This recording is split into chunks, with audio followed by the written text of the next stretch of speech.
Duttalur Congress party జిల్లా ఉపాధ్యక్షులు మద్దూరి రాజగోపాల్ రెడ్డి ఆధ్వర్యంలో కార్యకర్తల ఆత్మీయ సమావేశం జరిగింది. ఈ సమావేశానికి మాజీ రాజ్యసభ సభ్యులు, కాంగ్రెస్ పార్టీ రాష్ట్ర ముఖ్య అధికార ప్రతినిధి డాక్టర్ నర్రెడ్డి తులసిరెడ్డి హాజరయ్యారు. ఈ సందర్భంగా ఆయన మాట్లాడుతూ, ప్రభుత్వం వచ్చి 10 నెలలు గడుస్తున్నా ఇంతవరకు కూటమి ప్రభుత్వం ఎన్నికలలో ఇచ్చిన సూపర్ 6 హామీలను అమలు చేయలేదన్నారు. గత సార్వత్రిక ఎన్నికలలో కూటమి ప్రభుత్వం అధికారంలోకి రావడానికి జగన్మోహన్ రెడ్డి వైఫల్యాలతో పాటు సూపర్ 6 పథకాల హామీలు ప్రధాన కారణమన్నారు. ఆ హామీలను ప్రజలు నమ్మి అధికారం ఇస్తే ఆ పథకాలను కూటమి ప్రభుత్వం పూర్తిగా మరిచిపోయిందన్నారు. ప్రస్తుతం రాష్ట్ర ప్రజల పరిస్థితి పెనంపై నుండి నిప్పుల కొలిమిలో పడ్డట్టయిందన్నారు. ఇప్పటికైనా ఆ పథకాలను ఎప్పుడు అమలు చేస్తారో స్పష్టంగా చెప్పాలని, లేకుంటే ప్రభుత్వ వైఫల్యాలపై రాష్ట్ర వ్యాప్తంగా పోరాటం సాగిస్తామని ఆయన చెప్పారు. ఈ కార్యక్రమంలో దుత్తులూరు, వింజమూరు, కలిగిరి మండల కన్వీనర్లు వెంకటేశ్వర్ రెడ్డి, జగదీష్, బాలాజీ, వింజమూరు మండల జనరల్ సెక్రటరీ ప్రభాకర్, కార్యకర్తలు పాల్గొన్నారు. అటు అధికార కూటమి టీడీపీ కూటమి, ఇటు వైకాపా పార్టీ, ఈ రెండు కూడా రాహుకేతువులుగా దాపురించారు. దొందే.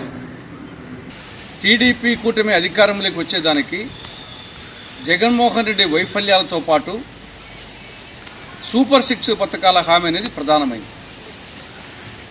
సూపర్ 6 హామీలను ప్రజలు నమ్మి ఓట్లేశారు.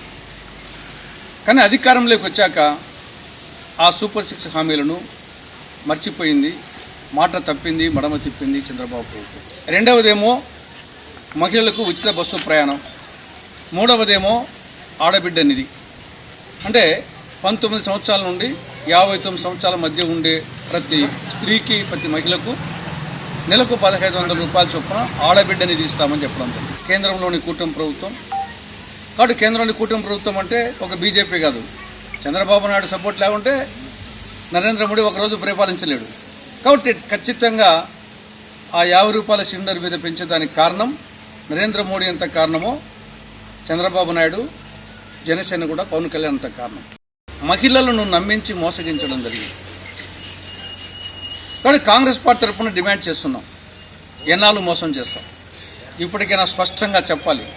మీరు ఎప్పటి నుండి మహిళలకు ఉచిత బస్సు ప్రయాణం అమలు చేస్తారు, ఎప్పటి నుండి ఆడబిడ్డని తీస్తారో స్పష్టంగా చెప్పాలని ముఖ్యమంత్రి గారిని, టీడీపీ కూటమి ప్రభుత్వాన్ని కాంగ్రెస్ పార్టీ డిమాండ్ చేస్తూ ఉన్నారు.